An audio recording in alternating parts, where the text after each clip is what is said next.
welcome back to Rhythm and Roads. This is the 2-year anniversary special edition.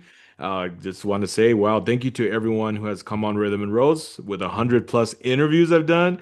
And right now we have a special guest. We have New Mexico, Texas cannabis advocate and expert, and he goes by the nickname Cowboy. Welcome, Cowboy. Thanks for having me, homie. Thank you. Yeah, Thank you. man. Yeah, pleasure. So, one thing about CBD oil I've read about at times, and my late mother did try that during her cancer treatments, and she did say it did help with CBD oil too. But one thing, dude, is I don't know much about cannabis. I don't know, but I know it's blooming everywhere in California, Nevada. I mean, even New Mexico, and I mean, I don't know. There's some rumors about Texas now that's going on, so I know you're gonna educate us on that. But yeah, man. So, but first, we want to get to know you, man. So, like, what's your story? What's the story of Cowboy from the beginning of just your journey on this? Well, my name is Adrian Medina. My nickname is Cowboy. It's pretty much what I go by in the cannabis industry. However, so what I essentially do is I am a Texas and New Mexico advocate. So I am fighting for Texas decriminalization, which I'm pretty sure we're going to get into a little bit. I also still fight for New Mexico as well. As far as industry stuff, but I am also a bud tender, so I am in store. And pretty much, other than doing what I do, I also educate the community. I also advocate for individuals that qualify for the Texas Compassion Use Program as well, and Oh I wow. lead them into information in that too. Okay. Also educating within like the cannabis plant, also about it, any which ways to sort of consume, different experiences for different folks, what they're liking, even things that are non-psychoactive as well. So yeah, that's what I do All essentially. right. Dang, dude. That's awesome. And how long you been doing it? I've been in store pretty much for about a year and a half. I have been um, I have been active in the industry for I want to say going on about 2.5 years now, almost three. But I've been a consumer for a long time. So All right. yeah. All right, man. Well, thanks for sharing that, man. Yeah, and thank you for what you do also for the community and just also for the youth in that aspect. But what can you share about the guess I mean, because I don't know really much about it, Okay. but yeah, if you'd like to share that part. So yeah. So as far as cannabis, which it has a lot of names, weed, grass, all the derogatory terms, marijuana, which is a derogatory term, which I can actually get to, and it actually ties into El Paso if you want to know that. But essentially, there's two forms. There is cannabis, and then there is hemp. Hemps are female. Hemps are male. Cannabis is female. Um, and essentially, within them, they have. And we'll talk about the female aspect. There are different strains. Essentially, they're also called cultivars in the industry. A lot of people feel that strains is a derogatory term too. So essentially, there's three criterias, essentially indica, sativa, hybrid. We refer to those within the cultivation aspect. We still refer to them in the in the industry, like as far as selling to the consumer. However, it's really about what's called the entourage effect, which I could that's like I could be for like another day. But essentially, when we are feeling the effects of it, high, you're essentially experiencing an entourage effect. But um, you know, so any which way, everyone's a little bit different. We have what's called an endocannabinoid system that takes in all of these cannabinoids when we do consume, and they pretty much go to certain spots for relief in the body, depending on what you're going for. So everyone's different. Oh, It's wow. kind of like everyone needs a different medicine. Yeah. So within that, also the way that the entourage effect works is, everyone talks about THC as being the non-dominant psychoactive, which it is, but everyone's under the impression that a higher percentage and stuff is going to be more potent, and it's not necessarily the case. So T and the way that I like to teach the entourage effect is like a plane. So when you're flying on a plane, we can think of THC as like the fuel of the plane. That's like the octane. That's like the go, right? Mm. However, are you flying on liquid or are you flying on a metal beast? You are flying on a metal beast. So those are those are wings, those are engines, those are ailerons. That's the pilot, that's the crew. So you can think of those as each individual cannabinoid, other than THC, like I said, there's also CBD, how you mentioned. Mm. CBD is a non-psychoactive cannabinoid. So what that is that it does not get you, all loopy and stuff because Yeah. THC does that. There's Okay. also other ones like CBD, CBC, CBN, which also do different things. There's also what are called terpenes, which are the aromas off of cannabis that give either like these musky or musty scents that give like these fruity or citrusy or kind of like floral ones. Some names are called myrcene, linalool, limonene, humulene, and there's also flavorants. Not to be confused with flavonoids, but flavorants are like esters, alcohols, stuff like that. Those actually deal with flavors. There's also sulfur compounds. Oh wow. So they all need to work together to give you the experience that you are having. So everyone thinks, a THC percent is what does it, and that's not the case. What I like to tell everyone is we have to show those numbers because that's what the state requires us to do. Mm. But it is one of the most manipulated numbers in the industry. Why? Because there is still really bad actors in this industry, even on the legal side. So, it's either people retesting stuff because it didn't sell good the first time, so they're trying to rerun it as something else, Mm. or they're pretty much trying to bribe testing facilities to up percentages or fudge percentages to make them look better than others. And so, pretty much, like in a nutshell, it's my job essentially to, not only as a connoisseur and a consumer to really get the customer into what they would personally like, but to make sure they know what exactly they're smoking and why I feel it would work for them. I So see. Wow, man. Interesting. Thanks for sharing all that. no worries. It's a Yeah, lot. so It's definitely a lot. definitely is, but hey, much more information I didn't know before. hmm hmm So for those that are like dealing with like stress, maybe some joint pain, in their body, just is there something that's like okay to take of CBD, or is there something that is like required from the doctor to prescribe of certain, like I guess marijuana or weed? There's different ways to do it, and it really does, depend on the way you want to go about it. The biggest thing right now is a lot of people go into like smoke shops or they see like these CBD shops and stuff, Yeah. and they're like, well, this is cannabis, how does it work? Well, the thing is like you have what are called isolates, and it comes from concentrates from cannabis. So everyone hears of dabs, wax, cards, edibles, so those all come from concentrates. Okay. Essentially, when you look at a flower like a nug, essentially it's all powdery, and all that powder is called trichomes. That's what holds all those compounds that I talked about. you know and so when you actually extract that off, whether it's solvent based or non-solvent based, you pretty much take the plant material out, and that's what gets the concentrate out. However, you can take those and on a scientific level, on a chemistry level, isolate your CBD only, your THC Oh, only, wow. your CBG. So Okay. what that does is that it takes the THC out. Mm. So that's why CBD and through hemp and stuff like that, that's why there's a loophole, which I can get into that too, but it's a lot. However, the cool thing is, and I do speak from a medicinal standpoint. A lot of consumers and patients that I have, consume these products that are non-psychoactive. There are certain gummies and tinctures stuff that are just CBD. There's also ones that we see in the cannabis industry a lot that have some sort of like a 20 to 1, so it's 20 part CBD to 1 part THC.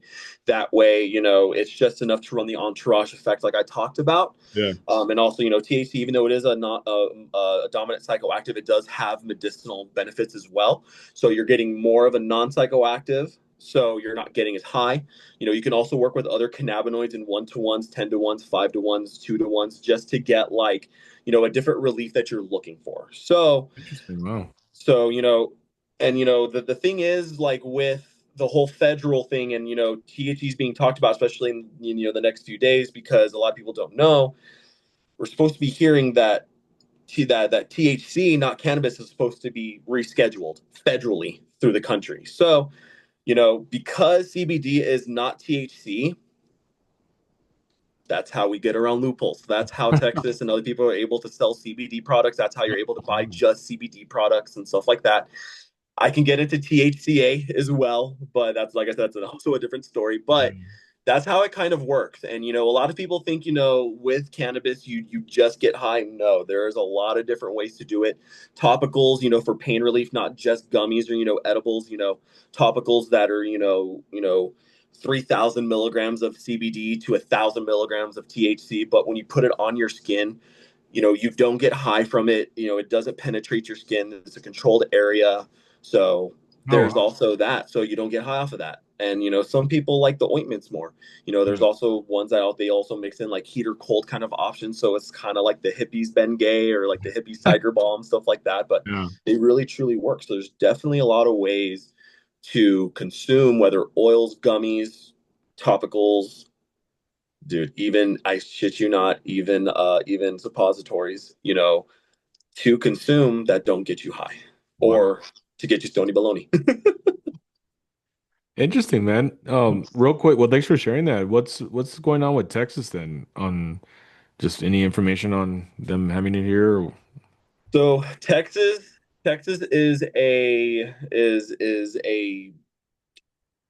I don't want to say a shit show, but there's a lot going on. So with what's going on as far as cannabis, and I'll just kind of I'll tie in the teacup program, which is the Texas Compassion Use Program. A lot of people don't know Texas does have a medical cannabis program, Oh, and I okay. do this hard, but it kind of ties in with what's going on in Texas. I am on the teacup program as well, the Texas Compassion Use Program. On this program, as an El Pasoan, we don't have a dispensary out here.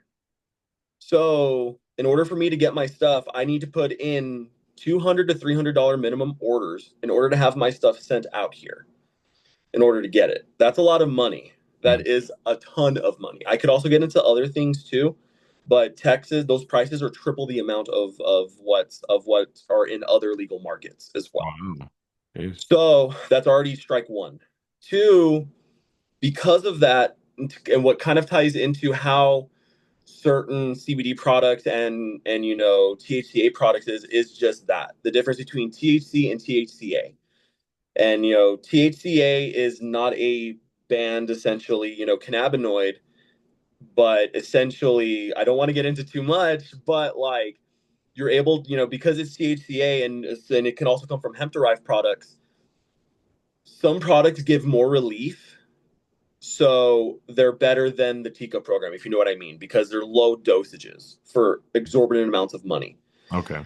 So from my eye and from and the outside looking in, that's forcing the patients to buy hemp products and THCA products because they're at a better price. It's more relief. And I will say, I've talked to a lot of these guys too, doing my research, and these guys are very knowledgeable. They've been in the game for a long time. They're getting COAs, certificates of authenticity that are good, that are reputable.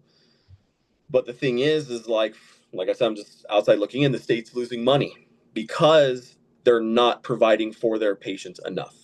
I see. So with that kind of look in, I'm going to talk about what's been going on as far as the 89th legislation that went on this year.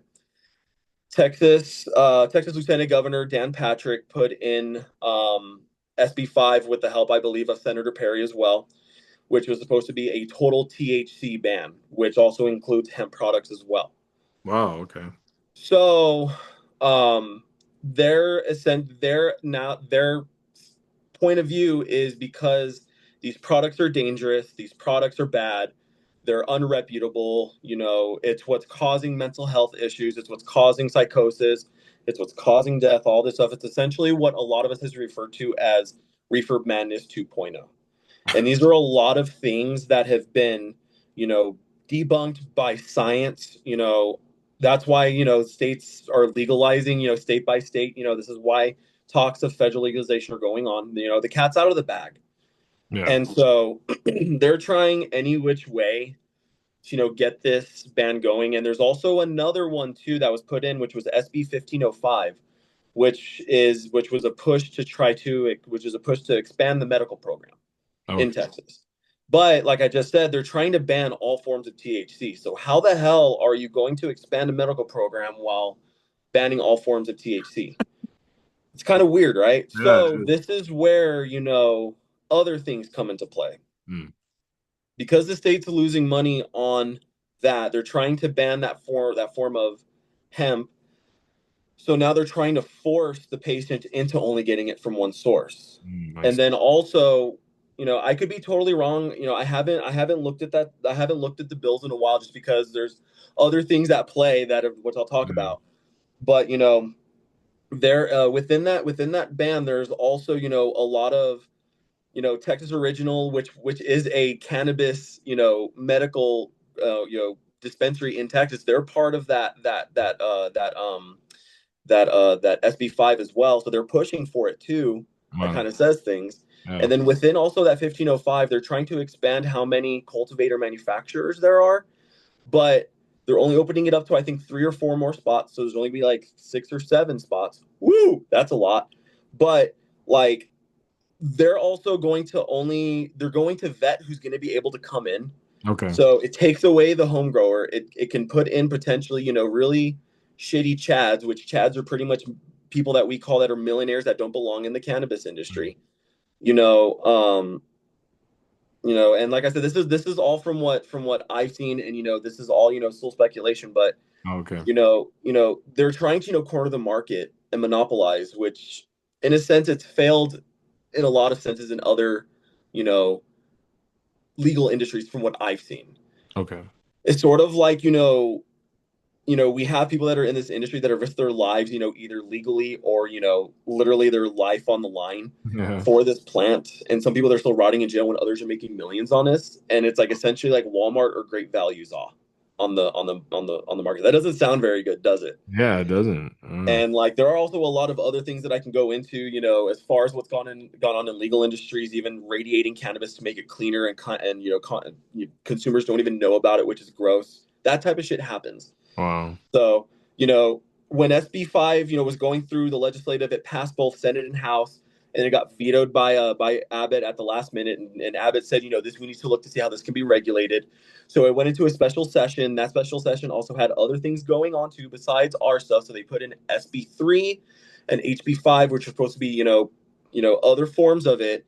And then that's when Democratic, senators left Texas, because of, the whole Texas needed 5 seats, for Donald Trump and all that stuff. So they, left, that way it wouldn't create a quorum. The session ended up dying. They came back. So we're in another session, and SB6 is now on the table, which is pretty much another form of SB. Sorry, and I think it's SB7 now. I can't be wrong. There's so many numbers, dog. But it's pretty much like SB3 and No. SB5 rewritten and stuff. Oh, So it's just this whole monotonous thing. And it is, a dude. lot of our laws, run through like federal, which pretty much cover the government. So I think they're waiting too, because we're waiting for the government to see what they're going to see as far as Yeah. rescheduling, and that's how Texas is right now, dog. I'm all sweaty here. I'm like, damn, Texas. Yeah, dude. So like Crazy. my overthinking has been crazy for Oh, months. I bet, man. Yeah. Well, thanks for sharing that, brother. Hey, No worries at I all, want to man. get into real quick the around El Paso, the outskirts. I've seen some other dispensaries. There's Mango. Are you familiar with Mango? Because I've seen those billboards left and right, man. I'm like, I am. I am. Hmm. I mean, all right. I I mean, can't say anything just because I really can't say anything just because I work in the industry. I work for oh, for a store down there. So, oh, okay. for me, I speak, for community. I do Yeah. have my opinions, I will say, No, but that's fine. don't want Yeah. to start anything. But I will say, you know, we've coined text, or we've coined Sunland Park, pretty much, little Dubai, essentially, just because we cater to the area, if you know what I mean. Yeah. So, Yeah. Sunland Park is definitely heavy with it. very. So, Spruces, Alamogordo. oh yeah. I Yeah, mean, so Sunland Park is actually the number, well, no, we're not the number one, but um they're pretty much a moneymaker, Oh, essentially. really? They Gee, are a very moneymaker. The store that I work for essentially is a $1 million store a month. a So month? a month. Dude. However, I will say though, with the cannabis industry, I don't speak for any of these. I don't speak for any store like business wise, but you know, just from a law and tax and revenue, taxes are high. Not only do consumers pay a high tax, um, a lot of these guys also have to pay taxes to the state that they have to for licenses for other things. Yeah. There's a license you have to pay, legal license, you have to pay this, you have to pay that. Especially for manufacturers, grow lights, soil, all that stuff, for manufacturing, Oh, whether you're making no. it's a lot. But however, the shitty thing is because cannabis is still federally illegal, none of this stuff is tax exempt. Oh, it's not? No, dude. Oh, shoot. So Even for a it business, is. So huh?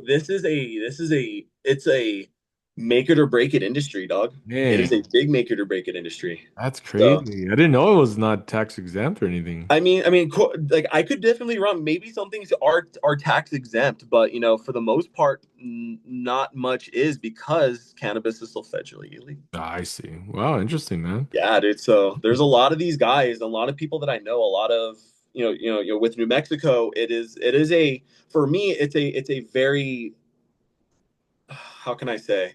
Because I don't want to speak for everyone. Because if I say it, like everyone's like, no, it's not. But it's a wild. Like, I don't say Wild West either. It's a how can I say? It's an interesting market. There we go. The Mhm. reason being is because they have a micro business license as well for either manufacturers, dispensaries, stuff like that. Like I said, I could be wrong, but what that does that it gives the small business a chance to compete with the big dogs. I see. Okay. And I will, speak for a lot of these guys, whether, they're teams of two, teams of three, even one person that work full-time jobs, you know, and then they still do this stuff and they're able to, put out good product to the state of New Mexico. And like I said, compete with these guys. So just imagine how much those guys are paying in just stuff running things by themselves. That's crazy, man. Yeah. Yeah. So, Well, yeah, thanks for sharing. I just know that as I drive through New Mexico, I mean, I'm just seeing different dispensaries out there, mhm, and billboards, and mhm. man, New Mexico's pretty big on that. Just like, It is. is It it is, bro. is that state the biggest other than California, or which one's really big on that? Oh no, dude. I would say the ones, that are big, definitely California, Oregon, New York, New York? Colorado. Oh, We can't forget wow. about Colorado. Florida is starting to go medical and they're looking to be big, but we'll Wow. see there. So, but New Mexico is just different because we are, we're barely fourth year, barely fourth year legalized. The micro business licenses and that way that they went around it is definitely it's definitely moving and maturing our market a lot faster than others I see. because I feel there was a lot of input from different things as far as like the how can I say, not the bills, but everything that was written into getting New Mexico legalized was actually done by an El Pasoan. Really? Yes. Oh, wow. her That's name pretty her good. her name is Valerie Hubbard. She is probably one of the longest advocates in our area. She's part of El Paso Normal too. Wow. She's a big deal. And so like she's technically an El Pasoan, but like it was written in a way to really give everyone a chance, which is amazing. So we're Interesting. starting to already see, in my opinion, some maturity. There's still a lot of things going on, a lot of changes that are seeing to be made, depending on what's going on federally. So it's crazy. New Mexico's nuts, but I'm for it. I'm loving it, honestly. Yeah. That's awesome, man. Well, before we end on this interview, dude, I just want to thank you again for coming on, Adrian. But I do want to ask, like, for those that actually want to try this out, Hmm. what's and just feel a bit of that, but like, what's I guess the one you guys recommend that's like, hey, I don't want to get crazy high or what, but just to try like the one that's I don't know how to describe it, but you know what I I mean. mean, there's really no saying as far as what product because you don't know until you actually try it. Oh, okay. But like the biggest thing that I would say is like if you're curious, do your research. Oh, Walk into a store, one that has good reviews. Um, if someone wants to find me, and I'm pretty sure you'll put my Instagram and everything. They yeah, can yeah. message me as well to find me. But do your research and to see what you're looking for, what kind of relief or what kind of experience you're looking for first and Nice. foremost before getting into anything. And then that way we can tailor something to get your feet wet or to get you the experience that you want. So that's the way that I look at it. Dang. Okay. That's interesting, man. All right. Well, thank you, Adrian, for coming on Rhythm and Roads, sharing that, man. I mean, I definitely got educated today. Thanks for educating us on and so the right verbiage, is it cannabis? I mean, you said marijuana was more like, So so real quick, I'll talk about this, and it deals with El Paso as well. So El okay. Paso was the very first city to ever make cannabis illegal, and that was in 1917. Federal prohibition started in 1937, but it Oh, deals with the Mexican Revolution, especially in this area. Pancho Villa was in this area. We were growing hemp for rope, burlap sacks, clothing. It was used a lot, and so there was, there's also an article by El Paso Times, but there was a shootout or a fight that happened, and it did involve some farmers that were growing hemp. And, at that time, you know, someone needed a blame, so they blamed, these hemp farmers that were smoking their cannabis. So that's where the coin marijuana came from. It just sounds very oh, derogatory. So okay. it comes from this area, and it was in a way to, make it seem dirty, to also persecute Hispanics, in this area, to, really try to drive Mexico out. That way we can have this territory for Oh, ourselves more. wow. So, they were trying to, cut off that stuff to, just to, I believe in a way to just to, mess with, Mexico in that revolution, with Pancho Villa's regime, with his, cause. And so that's what happened in this area. And that's where that coin came from. So the actual term has always been cannabis. Even in the the government, just dispensatory books, it was cannabis written in there until it was written out because of prohibition. Oh, So the technical term is cannabis. cannabis. Okay. All right. See, I learn something new every day. All right. Really. Interesting. Okay. Well, for them to find you on social media, what's your links? So my links on Instagram is at cowboy underscore HOTH. HOTH stands for Hash of the Holy. That is my brand name. Okay. If you are on Reddit, you can find me at u/the holiest of hash. You can find me there as well. And then, like I said, anyone looking for any information on anything you need, feel free to personally message me on any of those pages. Sounds good, man. All right. Well, thank you, Adrian, for coming on Rhythm and Roads, sharing the journey of the cannabis history and the what you do. And wow, that's amazing, man. I learned a lot today. So Thank you, brother. yeah, man. Well, guys, thank you for watching, and feel free to reach out to Adrian if you have any questions. And also, if you'd like to come and share your story on Rhythm and Roads, find me on Instagram, Rhythm and Roads Official. Also, if you'd like to check out more episodes, Rhythm and Roads podcast with Joshua Jacob, you can Google it. It comes up with all the episodes. And yeah, stay tuned. We have more guests, and this is the 2 year anniversary celebration. So thank you again, Adrian, for being a part of that. And Thank you, brother. we'll catch you guys on the next episode.